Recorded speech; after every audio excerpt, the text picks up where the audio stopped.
Oh, hi. Just taking a little dip here, thinking about burgeoning. Now, I've already covered bloom, so check out my previous video on that. But I want to talk about why would you use a reaction like Burgeon, which is complicated and hard. Well, it's a lot like, in my opinion, a overvape team, where you see just a ton of different colored numbers, which is honestly just super pleasant to look at. So that would be reason number one to think about using a burgeoning team.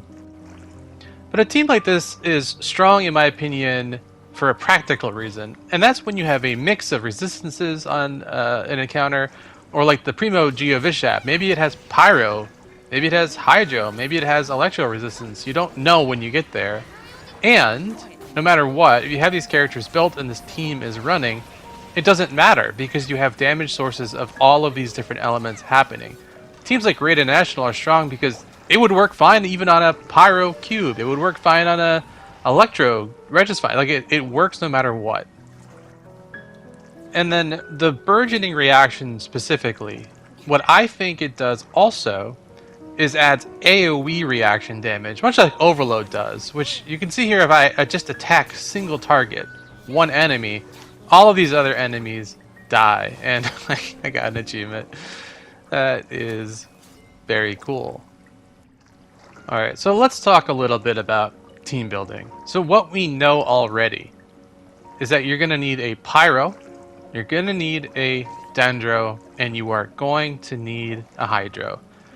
Now this is going to be complicated because you're juggling 3 different auras, and your goal is going to want to be to probably make as many blooms as possible.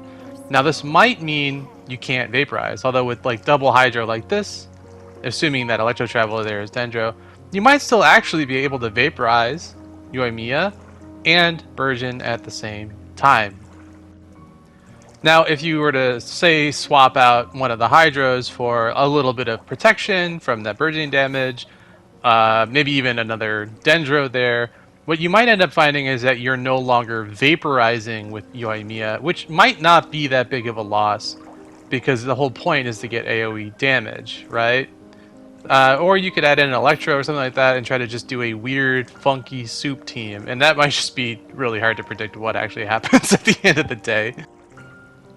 And then there's also Animo, which can solve some of the problems of grouping enemies and also even infusing to take ownership of the elemental mastery trigger of the reaction. And I'm using Yoimiya here for a couple reasons. One is her low Pyro application, which in this case is kind of a good thing. The other thing is that she's ranged, which is going to help deal with one of the issues you're going to encounter with burgeoning, which is the self-damage.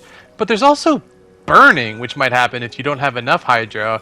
And I don't think a lot of people know this, but burning actually has AoE also. And if you had a melee character and you had enemies that were actually burning and you were applying Hydro slowly, you might be actually taking pretty significant burning damage. So, thinking through what we need here, we either need range and or some healing or shielding to protect from this burning damage. We're also going to have burgeoning seeds dropping, which might also damage, well, will damage your character. And we're also going to want to figure out how do we actually get damage out of this. And that's going to be a function of who is triggering the reactions and how are you actually making bloom seeds, how are you generating enough, things like that.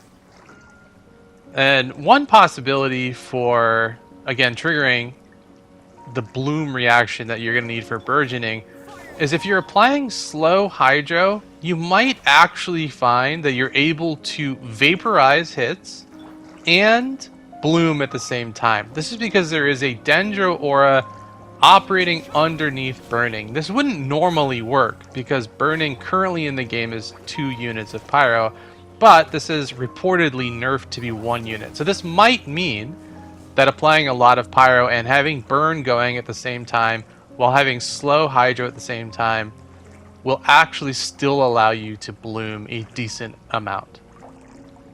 And this is good because what this means is that you could have your 1 Pyro help your Animo infuse and solve one of the other issues with burgeoning, which is that your Pyro otherwise needs to own the elemental mastery. So you see here, if I have Yoimiya apply Pyro, so she's necessary for that, Venti could probably be the one triggering Burgeoning most of the time, right? He has a bigger AoE and is hitting way faster, and so we might actually be able to get more Burgeoning damage that way. And a slow Hydro like Kokomi here would actually probably still vaporize and bloom at the same time without dealing a ton of damage, but still covering the heals.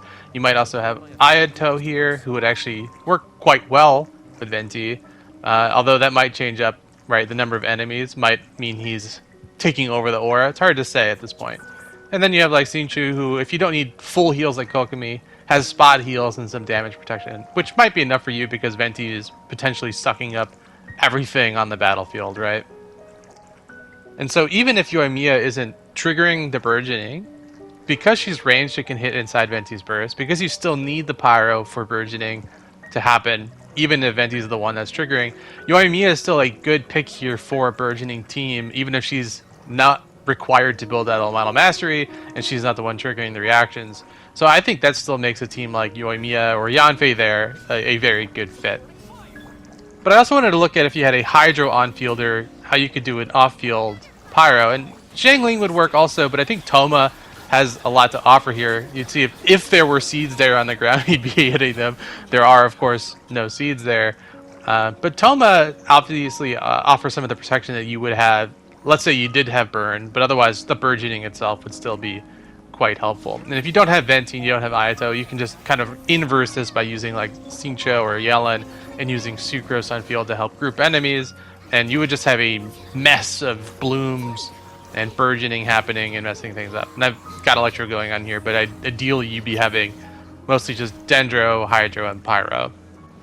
So if you were to try to prepare your Toma, and I do think this is still true for Xiangling also, you're very likely to only have space in your team for one Pyro.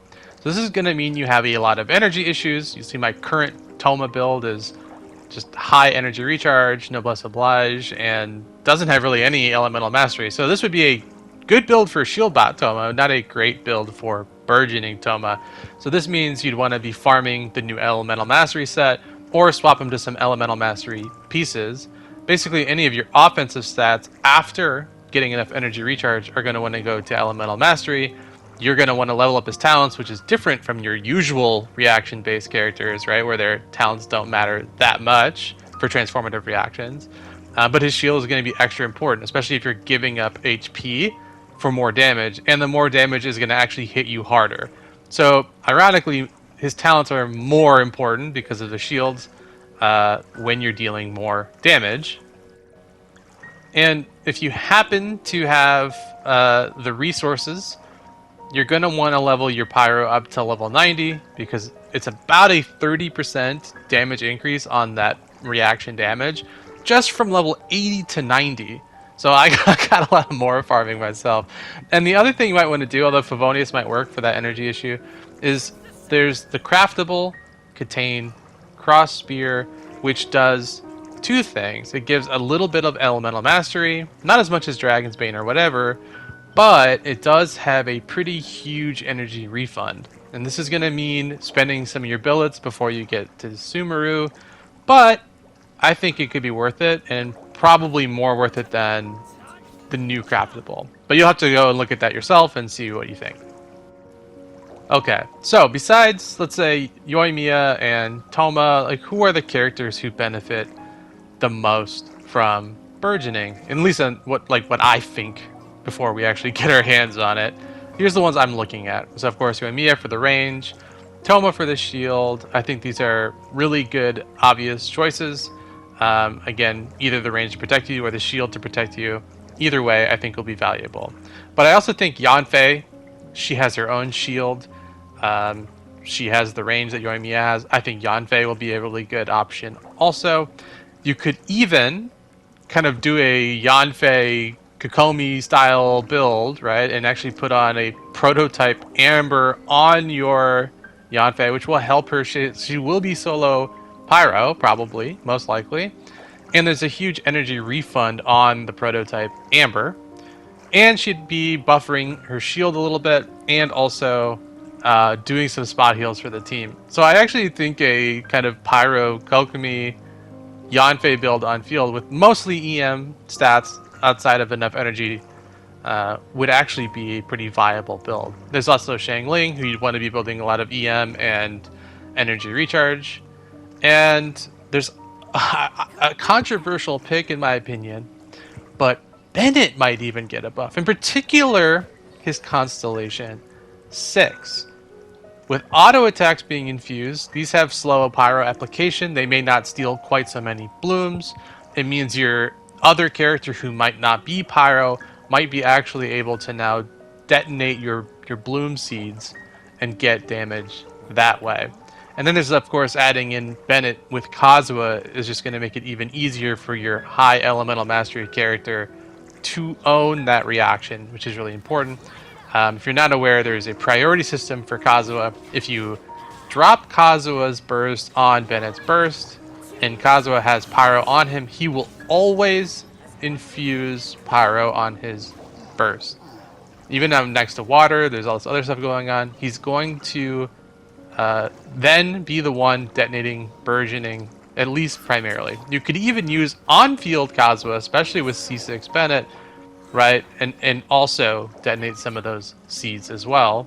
So if you're someone who likes Kazuha, want to build kind of an on-field Kazuha, don't want to drop a shit ton on C6 Kazuha, just run Pyro Kazuha, and you can still load him up with Elemental Mastery, and he'll still be doing a ton of damage that way. And you'll have Bennett's heals to help cover that.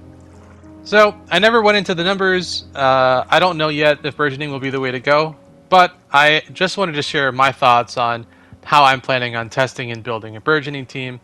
Check out my previous video, and my next video I'll be doing Hyperbloom. So sub, like, thanks, bye.